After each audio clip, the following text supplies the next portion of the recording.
وسلم نے دنیا جیسے مردار کو کھانے والوں کو کوے سے تشبیہ نہیں کی، حالانکہ کوا بھی مردار کھاتا ہے۔ آپ نے دنیا کے پیچھے پڑنے والوں کو کتے سے تشبیہ دی تو اس کی وجوہات بھی ہیں، کیونکہ میرے اور آپ کے آقا جوامع الکلم ہے۔ آپ کا ایک ایک جملہ اور ایک ایک لفظ اپنے اندر معنی کا سمندر رکھتا ہے۔ آپ کا ایک ایک ارشاد معنی، مفہوم اور ترجمے اور مطلب کے حساب سے بہت بڑا گہرا سمندر کی حیثیت رکھتا ہے۔ آپ نے کسی اور مردار کھانے والے جانور سے دنیا کے پیچھے پڑنے والے کو تشبیہ نہیں دی۔ مثال کے طور پر کوا بھی تو مردار کھاتا ہے، آپ نے اس سے تشبیہ نہ دی بلکہ کتے کے ساتھ تشبیہ دی دنیا جیسے مردار کے پیچھے پڑنے والے انسان کی۔ اس کی وجہ یہ ہے کوا جب مردار کھانے کے لیے آتا ہے تو وہ اکیلا نہیں کھاتا بلکہ شور مچا کر اپنے کنبے اور خاندان کو بلاتا ہے، کووں کو اکٹھے کر کے وہ مردار کھاتا ہے۔ لیکن وہی اگر کسی مردار پر کتے کی نگاہ پڑے تو وہ کتا کسی اور اپنے خاندان کے فرد کو قریب بھی آنے نہیں دیتا، خاموشی سے وہ اس مردار پہ لپٹ پڑتا ہے اور اس کو خوب کھاتا ہے۔ اگر کوئی دوسرا کتا اس مردار کے پاس آتا ہے تو پھر وہ اس مردار کو چھوڑ کر پہلے اس دوسرے کتے کو بھگانے کے لیے بھونکتا ہے اور اس کو دور کرنے کے لیے لڑ پڑتا ہے۔ انسان کا بھی یہی حال ہے، اگر کہیں اسے مال نظر آئے، دنیا اسے نظر آئے تو وہ تنے تنہا اس کو کھانا چاہتا ہے، اکیلا اس پورے مال کو حاصل کرنا چاہتا ہے، اسے دوسرے انسان نظر نہیں آتے۔ اگر کوئی کمپنی ایسی ہو کہ اس میں اور پارٹنر بھی ہو تو ہر پارٹنر کا جی یہ چاہتا ہے کہ میرے حصے میں مال زیادہ آئے، کسی طرح اپنے ساتھ والے کو بھگاؤں، کسی طرح اسے دھوکہ کروں، زیادہ مجھے مال ملے۔ اس لیے سرکار دو عالم نے جب تشبیہ دی دنیا جیسے مردار کے پیچھے پڑنے والوں کو تو آپ نے کوے سے تشبیہ نہ دی بلکہ کتے سے تشبیہ۔ دوسرا کوا جب کسی مردار کو کھاتا ہے، دن کے اجالے میں کھاتا ہے، رات کا اندھیرا چھا جائے تو اٹھ کر اپنے گھونسلے توڑ کر چلا جاتا ہے، دن میں ہی کھاتا ہے، شام اور رات میں تاریکی میں اس کو چھوڑ دیتا ہے۔ لیکن آپ نے کتے کو دیکھا ہوگا، جب وہ کسی مردار کو رات کی تاریکی میں بھی ملے تو نہیں چھوڑتا، دن میں کھاتا ہے اور رات میں بھی اس کی حفاظت کے لیے پہرا دیتا ہے، وہیں موجود رہتا ہے۔ اسی طرح آدمی دنیا کے جو پیچھے پڑا رہتا ہے، اس کی صبح بھی دنیا، اس کی دوپہر بھی مال، اس کی شام بھی مال اور وہ رات میں بھی مال کے پیچھے پڑتا ہے۔ دن بھر دکان میں رہا، اللہ کے گھر کو نہ آیا، اور رات ہوئی تو وہ دکان اس کے دل اور دماغ میں رہتی ہے، اس سے وہ دور نہیں جاتا۔ دنیا کے پیچھے پڑنے والا رسول اللہ صلی اللہ علیہ وسلم نے اسے جب کتے کے ساتھ تشبیہ دی تو اس لیے بھی دی کہ کوے کے اندر مردار کھانے کی صفت تو ہے، لیکن وہ مردار کے نرم گوشت کو کھا کر اس کی سخت ہڈیوں کو چھوڑ دیتا ہے، وہی باری جب کتے کی آتی ہے تو وہ نرم گوشت کو بھی کھاتا ہے اور اس کی ہڈیوں کو بھی چباتا ہے۔ اسی طرح انسان مال میں سے جو حلال ہے اس کو بھی تو کھاتا ہے، اور اس کے علاوہ جو حرام ہے اس کو بھی نہیں چھوڑتا۔ سود بھی لیتا ہے، رشوت بھی لیتا ہے، اور نہ جانے کس کس طریقے سے آدمی مال کے پیچھے پڑا رہتا ہے۔ اسی لیے میں نے شروع میں عرض کیا، جب سرکار دو عالم صلی اللہ علیہ وسلم نے مردار دنیا کو مردار قرار دیا، اور اس کے پیچھے پڑنے والوں کو آپ نے اور مردار خور جانوروں کے ساتھ تشبیہ دینے کے بجائے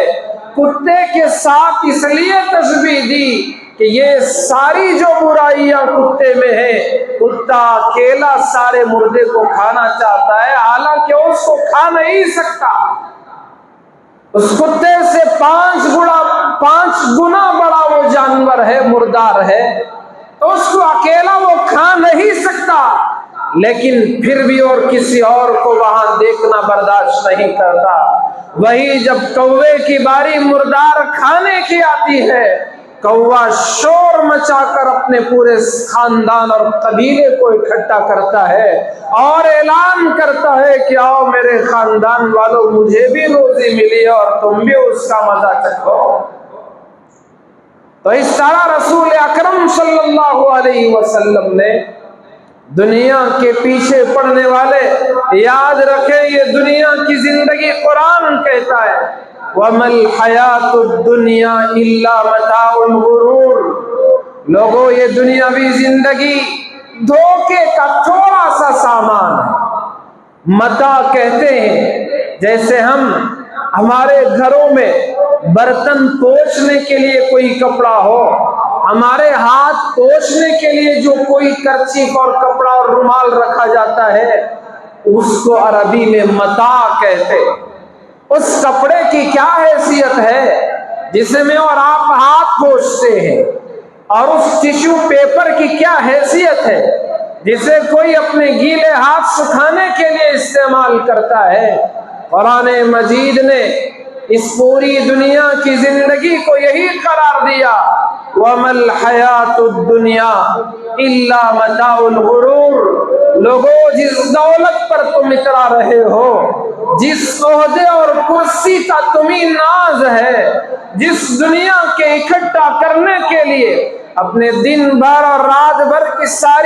سب کچھ سارے اوقات آپ صرف کر دے رہے ہو، تمہاری ساری صلاحیتیں جس دنیا کو حاصل کرنے کے لیے کھپا رہے ہو، یہ دنیا کا تو دھوکے کا وہ ہاتھ پوچھنے کے جو رومال کی حیثیت ہے، ٹیشو پیپر کی جو حیثیت ہے، اس سے زیادہ اس کی کوئی حیثیت نہیں۔ ایک اللہ والے کے خواب میں دنیا ایک خوبصورت عورت کی شکل میں آئی۔ اللہ والے نے پوچھا، اے دنیا، تو نے لاکھوں لوگوں سے نکاح کیا ہے، کتنا اور کو دھوکہ دے گی، پھر بھی تیرا حسن نہیں گیا، تیرا جمال نہیں گیا، تیری خوبصورتی اور بھی ہے، اور کتنوں کو دھوکہ دے گی؟ تو دنیا نے اس اللہ والے سے جواب میں کہا، جن لوگوں نے مجھ سے نکاح کیا وہ سب نامرد تھے، وہ دنیا کے حریص تھے، اور جو اصل مرد تھے انہوں نے مجھ سے نکاح ہی نہ کیا، میری طرف نگاہ بھی نہ اٹھائی، انہوں نے میری طرف خیال بھی نہ کیا۔ وہی ہیں وہ مرد مجاہد جن کو اللہ کی محبت نصیب ہوتی ہے، اللہ کے حکموں پر چلنا ان کی زندگی کا شیوا ہوتا ہے، رسول اکرم صلی اللہ علیہ وسلم کے فرمانوں پر مر مٹنے کو وہ اپنے زندگی کا مشغلہ بناتے ہیں، وہ کبھی دنیا کے پیچھے نہیں پڑتے، بلکہ دنیا ان کے پیچھے دوڑ کے آتی ہے، ان کے پیچھے دنیا ہوتی ہے، وہ دنیا کے پیچھے بھاگنے والے نہیں ہوتے۔ اسی لیے اللہ پاک نے قرآن مجید میں ارشاد فرمایا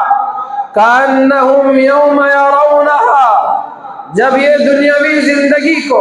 پوری کرنے کے بعد قیامت کے منظر کو دیکھیں گے، موت ان کے سامنے آ جائے گی، کأنہم یوم یرونہا، تو وہ کہیں گے لم یلبثوا الا عشیۃ او ضحاھا، ہم نے شاید دنیا میں چاش کے وقت جتنا ہوتا ہے چاش کا وقت اتنی زندگی گزاری، یا ہے کہ ہم نے ایک شام دنیا میں گزاری ہے، ایک رات کا کوئی حصہ ہم نے گزارا ہے۔ حدیث پاک میں آیا حضرت نوح علیہ السلام، جن کو اللہ رب ذوالجلال نے بڑی لمبی عمر عطا کی، 950 سال انہوں نے تبلیغ کی، اور اس دعوت و تبلیغ کے علاوہ اس سے پہلے کی ان کی عمر اور طوفان آنے کے بعد پھر ایک 50-60 سال وہ اور زندہ رہے، تو کتنی بڑی عمر ہوگی۔ انتقال کے بعد میں جب ان سے پوچھا گیا، اللہ نے ان سے پوچھا، اے نوح آپ نے دنیا کی زندگی کو کیسے پایا، کیسے تمہاری دنیا کی زندگی گزری؟ تو حضرت نوح علیہ السلام،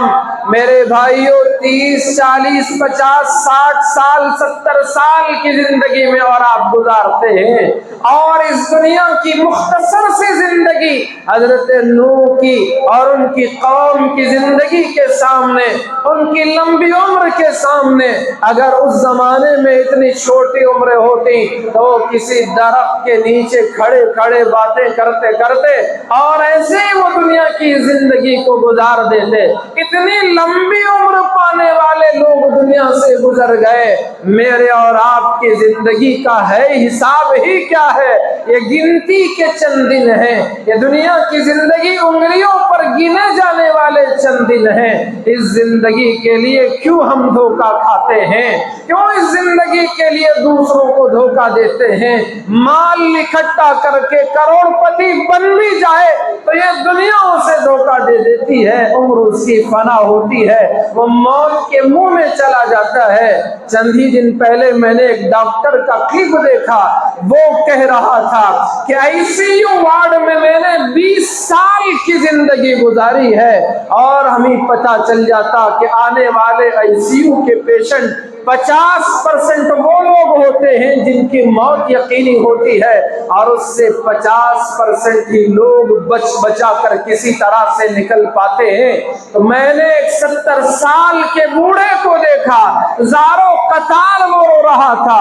اس کو بھی گویا احساس ہو چکا تھا کہ وہ اپنی زندگی کے آخری سانسیں لے رہا ہے، چند دنوں یا چند گھنٹوں کا وہ مہمان ہے، تو اس لیے وہ زاروں قطار رو رہا تھا۔ میں اس کے قریب گیا، وہ ڈاکٹر کہتا ہے کہ میں اس کے قریب گیا اور اس سے پوچھا کہ آپ بزرگ کیوں رو رہے ہیں، آپ کو کیا پریشانی ہے، بتائیں، ہم آپ کے مسئلے کو حل کر دیں گے۔ تو اس بوڑھے میاں نے جواب دیا، اصل میں مسئلہ یہ ہے کہ میں جانتا ہوں کہ میری زندگی کے آخری دور سے میں گزر رہا ہوں، لیکن میں 2 باتوں کی وجہ سے رو رہا ہوں۔ ڈاکٹر نے پوچھا کہ وہ 2 بات کون سی ہے جو تمہیں رونے پر مجبور کر رہی ہے؟ تو اس بوڑھے نے، اس 70 سال کے شخص نے جواب دیا، مجھے رونا اس بات پہ آ رہا ہے کہ مجھے جو کام کرنا تھا اپنی زندگی میں نے وہ نہیں کیا، اس لیے رو رہا ہوں، اور اس لیے بھی رو رہا ہوں جو نہیں کرنا تھا میں نے وہ کام کر دیے، اس لیے مجھے رونا آ رہا ہے۔ ڈاکٹر نے پوچھا کہ جناب بتاؤ وہ کام کون سا تھا جو تم کو کرنا چاہیے تھا تم نے نہیں کیا؟ تو اس نے کہا کہ مجھے لوگوں کے ساتھ بھلائی کرنی تھی، اپنوں کے ساتھ وفاداری کرنی تھی، اللہ نے مجھے مال و دولت دی تھی تو میں ان پر لٹانا تھا، ان کے کام آنا تھا، میں ان کے کام نہ آ سکا، اس لیے مجھے رونا آ رہا ہے۔ پھر اس ڈاکٹر نے اس سے پوچھا کہ وہ کون سا کام ہے جو تم نہیں کرنا تھا تم نے کر دیا جس پر تم آج رو رہے ہو؟ تو اس بوڑھے میاں نے جواب دیا کہ مجھے کسی اور پر ظلم نہیں کرنا تھا، کسی اور کو نہیں ستانا تھا، کسی اور کا حق نہیں مارنا تھا، لیکن کیا کروں کہ مجھے دوسروں کو ستانے میں مزہ آتا تھا،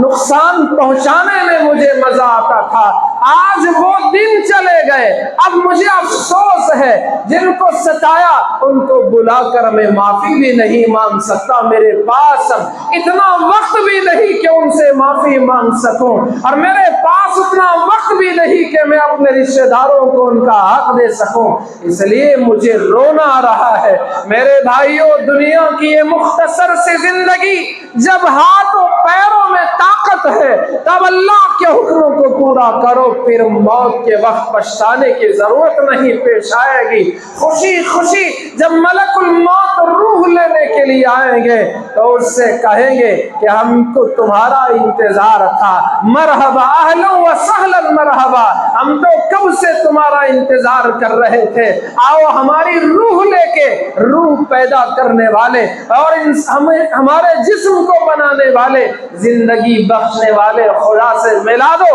اپنوں سے ہمیں ملنے کا بڑا انتظار ہے، رسول اللہ کے دیدار کا ہمیں بڑا انتظار ہے، تو وہ خوشی خوشی موت کو اپنے گلے سے لگائے گا۔ اور اگر دنیا کی زندگی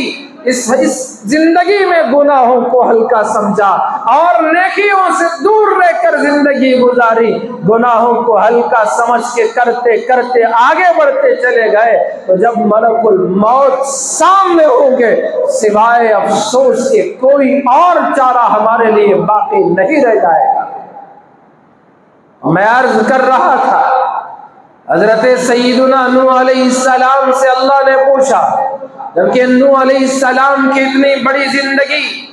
بتاؤ تم نے دنیا کی زندگی کو کیسے پایا؟ حضرت نوح علیہ السلام نے جواب میں عرض کیا، باری تعالی مجھے دنیا کی زندگی ایسی لگتی ہے کہ ایک گھر ہو جس میں داخل ہونے کا ایک دروازہ ہے اور باہر نکلنے کا ایک راستہ ہے، تو میں ایک دروازے سے اندر گیا اور دوسرے دروازے سے باہر نکل گیا، اتنی اس دنیا کی زندگی کو پایا۔ یہ حال دنیا کی زندگی کا۔ اللہ رب ذوالجلال نے حضرت عزیر علیہ السلام نے جب اللہ رب ذوالجلال سے تعجب کے ساتھ جب ان کا گزر ایسی بستیوں پر سے ہوا جو کھنڈرات میں تبدیل ہو چکے تھے،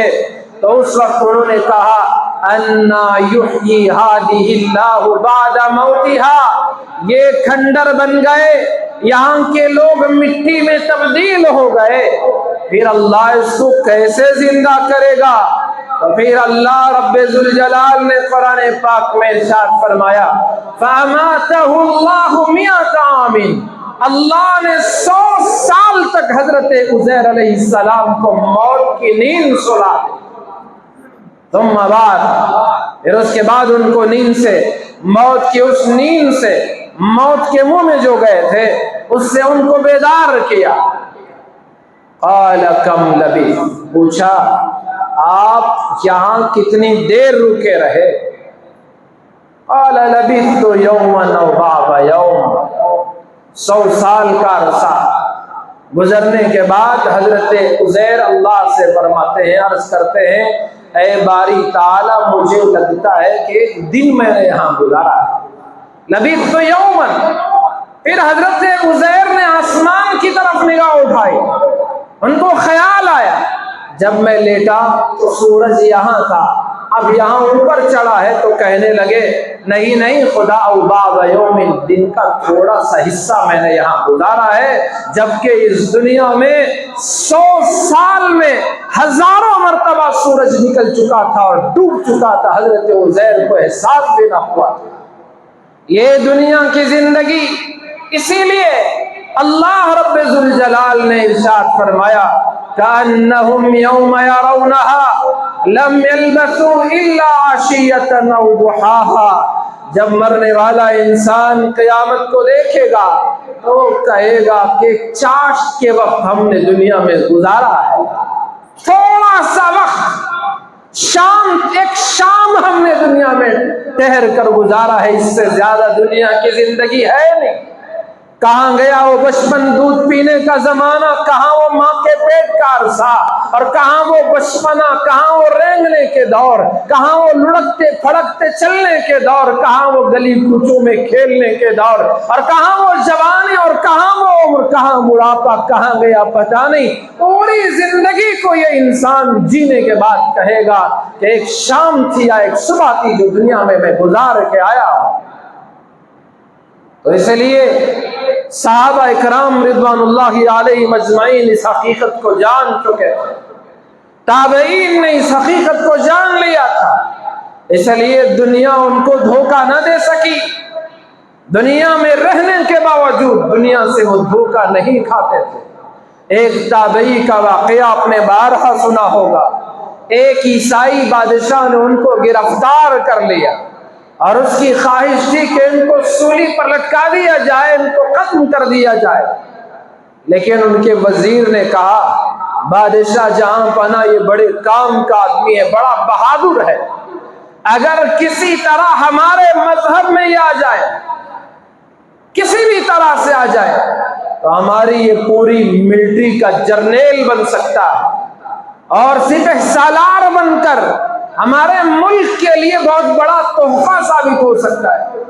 بادشاہ نے سوچا چلو بڑی اچھی بات ہے، تو اسے آفر دیا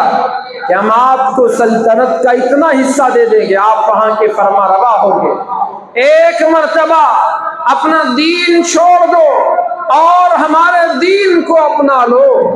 تمہیں اس سلطنت سے نواز دیا جائے گا۔ ذرا برپل بھر کے لیے بھی اس تابعی نے اللہ ان کے درجات کو بلند فرمائے، اللہ ان کی قبر پر کروڑوں رحمتیں نازل فرمائے، ایک لمحے کے لیے بھی اس طرف توجہ نہ دی، جبکہ سلطنت کا آفر تھا، بادشاہ کی کرسی کا آفر تھا۔ آج ہمارا حال کیا، تھوڑے پیسے کے لیے کیا کچھ کر بیٹھتے۔ بادشاہ گھر لوٹا، محل میں آیا، پریشان بیٹھا ہوا تھا۔ شہزادی نے پوچھا ابا جان کیوں اتنا پریشان ہیں؟ بادشاہ نے بات سنائی، ایک ایسا قیدی ہمارے قید خانے میں آیا ہے، ہمارا وزیر کہتا ہے کہ اگر اسے ہمارے مذہب میں لایا جائے تو یہ بڑے کام کا آدمی ہے، بڑا بہادر ہے اور بہت زیادہ اس کے پاس جنگ کی مہارت اور فن موجود ہے، تو اس لیے میں نے اسے سلطنت کا آفر دیا تو بھی وہ پگھلنے کو تیار نہیں۔ تو اس پر بیٹی شہزادی نے کہا ابا جان آپ کیوں اتنا پریشان ہوتے ہیں، یہ کام مجھ پر چھوڑ دیں، میں لمحوں میں اس کو اپنا گرویدہ بنا لوں۔ میرے خوبصورت کمرے میں بادشاہ نے اس قیدی کو، اس تابعی کو بند کر دیا اور شہزادی کو ڈیوٹی لگا دی۔ شہزادی بنتی سورتی تھی بڑی خوبصورت، تو وہ بند سور کر اس تابعی کے کمرے میں داخل ہوتی اور اسے کھانا پیش کرتی اور ان کے سامنے مختلف قسم کے حلوے پیش کرتی، وقت پر بند سور کر آتی۔ دن 2 دن کئی دن گزر گئے، کیا مجال کہ اس تابعی نے ایک وقت بھی اپنی نگاہ اس لڑکی پہ لگائی ہو۔ وہ حیران رہ گئی، تعجب میں پڑ گئی، بالآخر تھک ہار کے پوچھنے لگی کیا تو آدمی انسان ہے نہیں؟ اتنی حسین و جمیل جس کے لیے پوری سلطنت کے نوجوان آگے بڑھے، تو کیسا آدمی ہے؟ میں خود بن سمر کر تیرے پاس آتی ہوں اور تو مجھے دیکھتا بھی نہیں، میری طرف نظر بھی نہیں اٹھاتا، آخر تیری یہ کیسی تیرے اندر یہ قوت ہے کہ تم میری طرف نظر بھی نہیں اٹھاتا؟ کیا بات ہے تیرے اندر؟ جب وہ پوچھنے لگی تو انہوں نے جواب دیا کہ اللہ کو ماننے والے ہم لوگ ہیں، ہمارا مذہب یہ سکھاتا ہے کہ کسی نامحرم پر نظر نہ اٹھائی جائے، تو اس لیے میں اپنے نظروں کو نیچے رکھتا ہوں۔ تو اس شہزادی کو بھی بات سمجھ میں آئی، تو اس نے کہا کہ جب تمہارا مذہب ایسا ہے تو پھر ہم ہی تمہارے مذہب کی بات سکھاؤ، تمہارے دین کی باتیں بتاؤ۔ پھر انہوں نے اللہ اور اس کے رسول کی باتیں سنانا شروع کی، تو پھر اس شہزادی کا جو عیسائی تھی اس کا دل اسلام کی طرف مائل ہو گیا، جو شکار کے لیے آئی تھی خود شکار ہو گیا۔ میرے بھائیوں سوچنے کی بات ہے، اسلام میں اللہ نے وہ لچک رکھی ہے اور اسلام کے ماننے والوں میں اللہ نے وہ قوت رکھی ہے جو ان کو ایک بار دیکھتا ہے تو ان کا گرویدہ بن جاتا ہے۔ اسلام پر چلنے کی ضرورت ہے۔ میں اور آپ بچپن سے دین و ایمان کی باتیں کہتے اور سنتے آئے ہیں، قرآن پڑھتے سنتے آئے ہیں، رسول اللہ صلی اللہ علیہ وسلم کے فرامین پڑھتے اور سنتے آئے ہیں، لیکن آج بھی دنیا نے ہم کو نہیں چھوڑا، دکان نے ہمیں نہیں چھوڑا، یہ پیسوں کی ان گٹھیوں نے ہم کو دور نہیں چھوڑا، بینک بیلنس کے بڑھانے کی آج بھی فکر ہمارے اندر اسی طرح سے ہے جو برسوں پہلے تھی۔ آج بھی دنیا کے پیچھے کتے کی طرح پڑے ہوئے ہیں۔ کیا ہمارے لیے قرآن الگ ہے؟ ان کے لیے نعوذ باللہ قرآن الگ تھا، ان کا رسول الگ، ہمارا رسول الگ۔ جی نہیں، ہرگز نہیں۔ جس اللہ پر وہ ایمان رکھتے تھے اسی اللہ پر میں اور آپ بھی ایمان رکھنے والے ہیں۔ جس رسول کا وہ کلمہ پڑھنے والے تھے اسی نبی اور رسول کا میں اور آپ بھی کلمہ پڑھنے والے ہیں۔ جس قرآن کی تلاوت کرنے والے وہ تھے اسی قرآن کی آیتیں سورتیں پڑھنے والے ہم بھی ہیں، لیکن فرق یہ ہے کہ ہم جس طرح سے قرآن کو سننا چاہیے، قرآن کو جس عظمت سے پڑھنا چاہیے، اللہ اور اس کے رسول کی باتوں کو جس عظمت سے سننا چاہیے،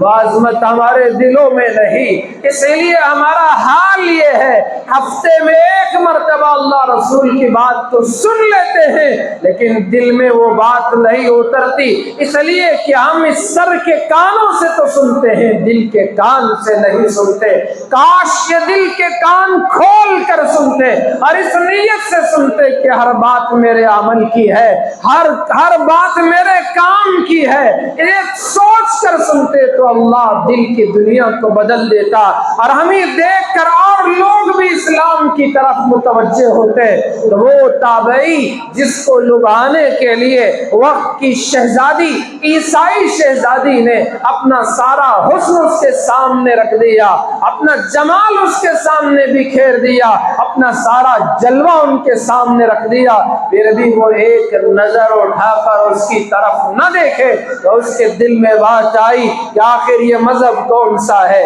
دین اسلام کو اس نے سیکھا، پھر کلمہ پڑھ کے مسلمان ہو گئی اور اسی نے ترکیب بتائی کہ کس طرح سے یہاں سے ہم کو نکلنا ہے، تو ترکیب بھی اسی شہزادی نے بتائی، تو دونوں وہاں سے نکل بھی گئے، قید سے آزاد بھی ہو گئے۔ مجھے عرض کرنا یہ ہے، اگر ایمان مضبوط ہے تو پھر گناہ کے اڈوں میں پہنچ کر بھی انسان گناہ سے بچتا ہے، حرام خوری کے اڈوں میں پہنچ کر بھی انسان حرام کھانے سے بچ جاتا ہے، اور اگر ایمان کمزور ہے تو مسجد کی چادر میں پڑنے والے مال کو بھی کھانے سے اور درگاہ اور قبرستان عیدگاہوں میں مدرسوں میں پڑھنے والے پیسے کو کھانے سے بھی وہ پیچھے نہیں ہٹتا۔ دل میں ایمان ہو تو پھر وہ ایمانوں سے ڈراتا ہے کہ کوئی دیکھے نہ دیکھے خدا تجھے دیکھ رہا ہے، کوئی سوئے نہ سوئے خدا تو جاگ کر تیری نگرانی کر رہا ہے، اور کسی کے سامنے تو کھڑے ہو کر حساب دے کے نہ دے، اللہ کے سامنے کھڑے ہو کر تجھے حساب دینا پڑے۔ اور جو اللہ کے سامنے وَأَمَّا مَنْ خَافَ مَقَامَ رَبِّهِ وَنَهَى النَّفْسَ عَنِ الْهَوَىٰ فَإِنَّ الْجَنَّةَ هِيَ الْمَأْوَىٰ، اللہ نے ارشاد فرمایا کہ جو اپنے رب کے سامنے کھڑے ہونے سے ڈرے اور اپنے آپ کو گناہوں سے بچائے، خواہشات سے بچائے، وَنَهَى النَّفْسَ اپنے نفس کو بچائے، عَنِ الْهَوَىٰ خواہشات سے بچائے، فَإِنَّ الْجَنَّةَ هِيَ الْمَأْوَىٰ، اس کے لیے تو میں نے جنت سجا کے رکھی ہے، اس کے لیے تو جنت اس کا ٹھکانہ ہے۔ اور جو نہیں ڈرتا من چاہی زندگی گزارتا ہے، جو جی میں آیا کر لیا، دل میں آیا نماز پڑھی، دل میں آیا چھوڑ دیا، جب جی میں آیا جو کام آیا اپنی مرضی سے کر لیا، اللہ اور اس کے رسول کے حکم طریقے کو بھلا دیا، پھر اس کے لیے تو فَإِنَّ الْجَحِيمَ هِيَ الْمَأْوَى، اس کے لیے تو جہنم کا ٹھکانہ ہے۔ اس لیے دنیا کی یہ مختصر سی زندگی اچھی گزارو تو بھی گزر جائے گی، اور برائی کے ساتھ گزارو تو بھی گزر جائے گی۔ موت کے وقت پتہ چلے گا، انسان روئے گا، اس کے رونے کا کوئی فائدہ نہ ہو۔ تو اس لیے موت کا غرغرہ آنے سے پہلے اللہ سے سچی توبہ کر کے اپنے آپ کو اللہ کے حوالے کرو۔ ہم نے چند ہی دن پہلے قربانی دی، اور اس وقت ہم نے آیت پڑھی ان صلاتی ونسکی ومحیای ومماتی للہ رب العالمین، میری نماز بھی، میری قربانی بھی، میرا جینا اور میرا مرنا سب کچھ اللہ رب العالمین کے لیے ہے۔ ہم نے جانور کو قربان کرتے ہوئے ہم نے گویا یہ احساس دلایا کہ آج سے میری خواہشات و جذبات کو بھی میں نے قربان کر دیا۔ عید تو گزر گئی، قربانی تو گزر گئی، لیکن وہ خواہشات نفس آج بھی ہے، اسی کے پیچھے ہم پڑے ہوئے ہیں، نفس کے پجاری بن چکے ہیں۔ افرأیت من اتخذ الہہ ہواہ، قرآن کہہ رہا ہے میرے محبوب کیا آپ نے اس شخص کو نہیں دیکھا جس نے اپنے نفس کو ہی، اپنی خواہشات کو ہی اپنا خدا بنا لیا ہے۔ آج ہم بھی نفس کے پجاری بن چکے ہیں، خواہشات کے پیچھے پڑے ہوئے ہیں۔ اسی لیے رسول اللہ صلی اللہ علیہ وسلم نے ارشاد فرمایا الدنیا جیفا، لوگو دنیا مردار ہے، وطالبوها کلاب، اور اس کے پیچھے پڑنے والے کتوں کے مانند ہوا کرتے ہیں۔ اور اس لیے دنیا کے دھوکے میں نہیں آنا چاہیے۔ وَمَا الْحَيَاةُ الدُّنْيَا إِلَّا مَتَاعُ الْغُرُورِ، یہ دنیاوی زندگی دھوکے کا سامان ہے۔ جس طرح ٹیشو کو ہم ہاتھ پوچھ کر پھینک دیتے ہیں، قرآن نے اسی طرح دنیا کے بارے میں کہا کہ یہ دھوکے کا اتنا ہی حیثیت کا یہ سامان ہے۔ تمہاری ضرورت ہے تمہارے ہاتھ پوچھنے کی، ہم نے ٹیشو لیا، پوچھا اور اسے پھینک دیا، اس سے زیادہ دنیا کی کوئی حیثیت نہیں ہے۔ اگر اس سے زیادہ دنیا کی کوئی حیثیت ہوتی تو قارون اپنے خزانے کے ساتھ زمین میں نہیں دھنستا، اور اگر اس سے زیادہ دنیا کی حیثیت ہوتی تو فرعون اتنا مالدار اور اتنا سلطنت کے ساتھ وہ پانی میں نہیں ڈوبتا۔ اگر دنیا کی اس سے زیادہ حیثیت ہوتی نمرود کو ایک لنگڑے مچھر کے ذریعے سے ہلاک اور نہیں برباد نہیں کیا جاتا۔ اگر دنیا کی اس سے زیادہ حیثیت ہوتی تو پھر یہ دنیا انبیاء علیہ السلام کے قدموں میں ہوتی، وہ سب سے بڑے مالدار ہوتے، وہ سب سے بڑے توانگر ہوتے، وہ سب سے بڑے بادشاہ اور حکمران ہوتے۔ یاد رکھیں دنیا کی کوئی وقت نہیں ہے، مچھر کے پر کی بھی اس کی کوئی حیثیت نہیں ہے۔ جس دنیا کے پیچھے میں اور آپ پڑھ کر اپنی جوانی کو تباہ کر رہے ہیں، اپنی صحت کو تباہ کر رہے ہیں، اپنی وہ عمر عزیز جس کے بارے میں کل قیامت میں سوال کیا جائے گا۔ حدیث پاک میں آیا رسول اکرم صلی اللہ علیہ وسلم نے ارشاد فرمایا کہ ابن آدم کے قدم قیامت کے میدان میں ذرہ برابر اپنی جگہ سے ہٹ نہیں سکیں گے، ہل نہیں سکیں گے، جب تک کہ وہ 5 سوالوں کا جواب نہ دے دے۔ اس سے سوال کیا جائے گا ان عمرہ فیما افنا، اللہ کے بندے اور بندی بتا میں نے تجھے عمر دیا تھا، بتا تو نے اسے کہاں فنا اور برباد کر دیا۔ وان شبابہ فیما بلا، اس کی جوانی کا حساب پوچھا جائے گا، بتا تو نے اسے کہاں داغدار کیا، کہاں اس جوانی کو پراگندہ کر دیا، کس فلم کے اڈے میں، کس تو نے بے حیائی کے اڈے میں اپنی جوانی کو داغدار کیا، تو نے کس نشے کے اڈے میں اپنی جوانی کو تو نے پراگندہ کر دیا۔ وان شبابہ فیما بلا، سوال ہوگا ان مالہ، مال کا حساب دینا ہوگا۔ جب مال کے حساب کی سوال کی باری آئے گی، مال سے متعلق 2 سوال سوال کیے جائیں گے من این اکتسبہ، او بندے خدا، او بندی خدا بتا تو نے اس مال کو کہاں سے کمایا تھا؟ کہیں کسی یتیم کا مال تو نہیں لوٹا تھا، کہیں کسی بیوہ کی زمین تو نے ہڑپ نہیں لی تھی، کہیں کسی غریب اور مستحق کے مال کو تو نے نہیں کھا لیا تھا، کہیں تو نے نماز اور اللہ کے حکموں کو چھوڑ کر تو مال نہیں کمایا، تو نے اللہ کے حکموں کو توڑ کر تو مال نہیں کمایا۔ من این اکتسبہ، کہاں سے تو نے اس مال کو کمایا تھا؟ اور سوال ہوگا وفیما انفق، اے آدم کے بیٹے، اے ہوا کی بیٹی بتا تو نے اس مال کو جو حاصل کیا تھا اس مال کو تو نے کہاں خرچ کیا تھا؟ کہیں اللہ کے حکموں کو توڑنے میں تو نہیں خرچ کیا تھا، کہیں اللہ کی ناراضگی میں تو نے اپنے مال کو خرچ نہیں کیا تھا۔ فیما انفق، بتا تو نے اس مال کو کہاں خرچ کیا تھا؟ کہیں تو نے اس مال کو بے جا اسراف میں، کبھی میوزک اور گانوں میں، کبھی فلموں اور ناچ گانوں میں، اور تو کبھی کسی اور اللہ کے حکموں کے خلاف تو نے اس مال کو خرچ تو نہیں کیا۔ وفیما انفق، یاد رکھے میں بھی اس سوال سے بری نہیں ہوں، آپ میں سے کوئی بھی اس سوال سے اپنے دامن اور پلوں کو نہیں جھاڑ سکتا، ہر ایک کو کھڑے ہو کر اللہ کے سامنے حساب دینا ہوگا، اور پھر سوال ہوگا ماذا عمل فیما علم، اور اللہ کے بندے اور بتا تو نے اپنے علم پر کتنا عمل کیا تھا؟ تجھے معلوم یہ بات تھی کہ نماز تجھ پہ فرض ہے، تجھے معلوم یہ بات تھی کہ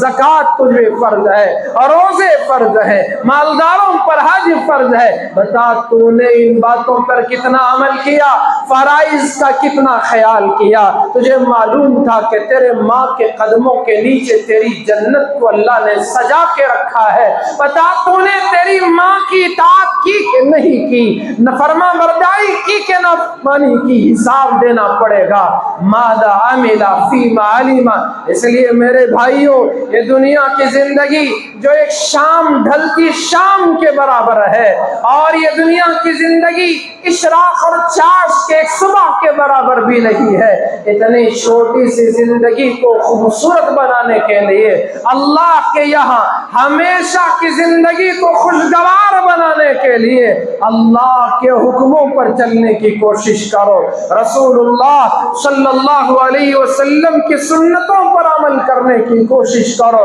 قربان جاؤ ان صحابہ کرام پر، جب کبھی ان کے سامنے رسول اللہ کا کوئی حکم آتا، آپ کی کوئی بات اور مشورہ آتا، دل و جان سے چاہ کر قبول کرتے، اس پہ عمل کرتے۔ ایک نئے مسلمان صحابی رسول اللہ صلی اللہ علیہ وسلم کی خدمت اقدس میں حاضر ہوئے، عرض کیا یا رسول اللہ میں اپنے باغ کی ایک حصار بندی، اس کی چک بندی کرنا چاہتا ہوں۔ اے اللہ کے رسول میرے باغ کی دیوار کو میں سیدھا بنانا چاہتا ہوں، لیکن اس میں 10 درخت دوسرے مسلمان کے ہیں، وہ بڑے میاں ہیں، میں ان سے بات نہیں کر پا رہا ہوں، وہ 10 درخت آپ نے اگر مجھے خرید کر دلا دیے، وہ 10 درخت اگر مجھے مل گئے تو وہ 10 میں اپنے باغ کی جو حصار بندی کرنا چاہتا ہوں تو وہ دیوار سیدھی ہو جائے گی، ورنہ اس 10 درخت کی وجہ سے میرے باغ کی خوبصورتی اور دیوار بھی میں سیدھے نہیں بنا سکتا، اس لیے یا رسول اللہ کسی طرح آپ مجھے وہ 10 درخت لے کر دے دیجئے تاکہ میں اپنے باغ کی دیوار کو سیدھی کر لوں۔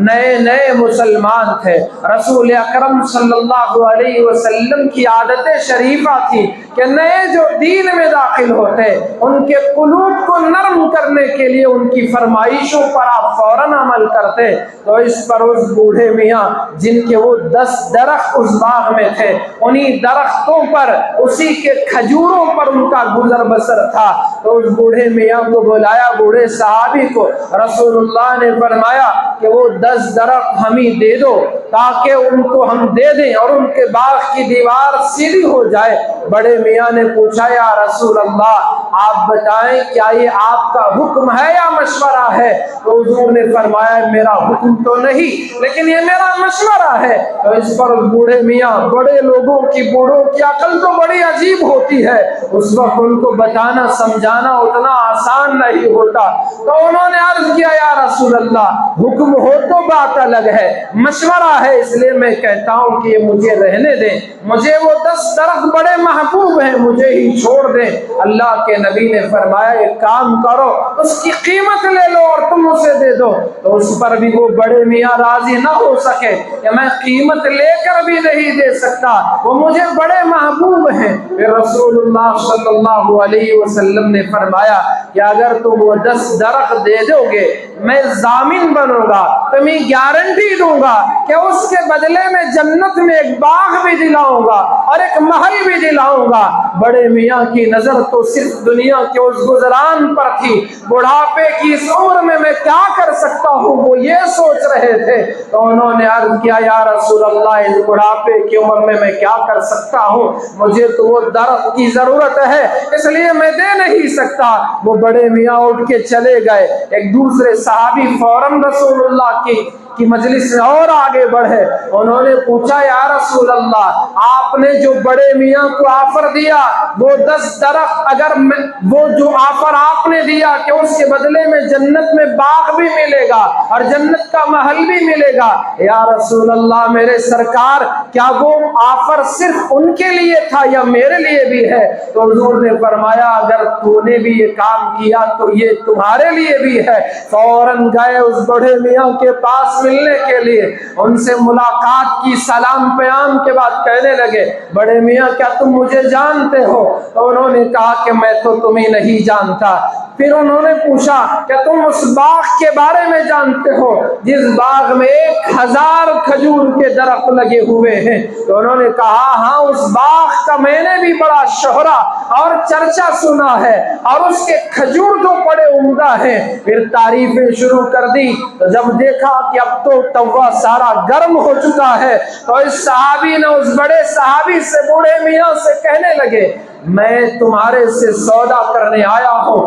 میں اپنے 1000 درختوں والا وہ باغ تمہیں بیچنے آیا ہوں۔ اور انہوں نے قیمت پوچھی تو کہا وہ 10 درخت جسے تم نے دینے سے رسول اللہ کو انکار کیا تھا وہی 10 درخت اس 1000 درختوں والے باغ کی قیمت ہے، تم دے دو یہ سارا باغ تمہارے نام کر دوں گا۔ بڑے میاں کی آنکھوں میں چمک آ گئی اور چاہیے تو کیا تھا، 10 درختوں کے لیے ہی تو وہ اتنا سب کچھ کر رہے تھے، جب 1000 درختوں کا باغ مل رہا ہے، جن 10 درختوں پر ان کا گزران کا اس سے زیادہ قیمت مل رہی ہے، فوراً راضی ہو گئے۔ اس صحابی نے سودا کر لیا، 10 درخت انہوں نے خرید لیے اور اپنے 1000 درختوں والا باغ ان کے حوالے کر دیا۔ سیدھے دوڑے دوڑے سرکار دو عالم صلی اللہ علیہ وسلم کی مبارک خدمت میں پہنچ گئے۔ عرض کیا یا رسول اللہ میں نے سودا کر لیا ہے، وہ 1000 درختوں والا جو میرا اپنا ذاتی باغ تھا میں نے اس بوڑھے میاں کو بیچ دیا ہے۔ یا رسول اللہ یہ 10 درخت جو آپ نے مانگے تھے اور جس کے بدلے آپ نے جنت میں باغ اور محل کا وعدہ کیا تھا، یا رسول اللہ وہ 10 درخت میں نے آپ کے نام کرنے کے لیے آپ کی مبارک مجلس میں آپ کی خدمت اقدس میں حاضری دی ہے۔ یا رسول اللہ آپ نے وعدہ جنت میں باغ اور محل کا کیا تھا، یا رسول اللہ یہ 10 درخت آپ لے لیں۔ قربان جائے اس صحابی کے اس جذبے پر، انہوں نے اپنے 1000 درختوں کے باغ کو 10 درختوں کے بدلے انہوں نے بیچ دیا اور وہ 10 درخت بھی رسول اللہ کے نام پہ قربان کر دیے۔ میرے بھائیوں یہ وعدے اللہ اور اس کے رسول کے میرے لیے بھی ہیں، آپ کے لیے بھی ہیں، لیکن دنیا نے مجھے اور آپ کو اتنا دھوکے میں ڈال رکھا ہے، اس نے ہمارے آنکھوں پر پٹی باندھ رکھا ہے، دنیا کی خوبصورتی نے ہمیں الجھا کے رکھ دیا ہے۔ اور میرے بھائیوں جس دنیا کو ہم پائیدار سمجھ رہے ہیں اس دنیا دنیا کو اللہ کہہ رہا ہے وما متاع الحیات الدنیا الا متاع الغرور، یہ دھوکے کا تھوڑا سا سامان ہے۔ اس لیے اللہ کے بندو اللہ سے ڈرو، اس کے حکموں کی طرف آؤ، اور اس زندگی کو خوبصورت بنانے کے لیے اللہ کے حکم اور رسول اللہ صلی اللہ علیہ وسلم کے مبارک طریقے پہ آ جاؤ، تو پھر ہماری یہ زندگی خوبصورت ہوگی۔ دنیا میں یہ گزارے ہوئے دن، یہ بتائے ہوئے یہ راتیں کل ہمارے اعمال نامے میں اور نیکیوں کے ساتھ آئیں گی، تو پھر ہمیں اس دنیا کی زندگی میں جینے کا حقیقی مزہ آخرت کی زندگی میں ملے گا۔ اللہ مجھے اور آپ کو سمجھنے کی توفیق عطا فرمائے۔ پروردگار ہمیں اس دنیا کے دھوکے سے بچ کر آخرت کی تیاری کرنے کی توفیق عطا فرمائے۔ آمین ثم آمین، وآخر دعوانا ان الحمد للہ رب العالمین۔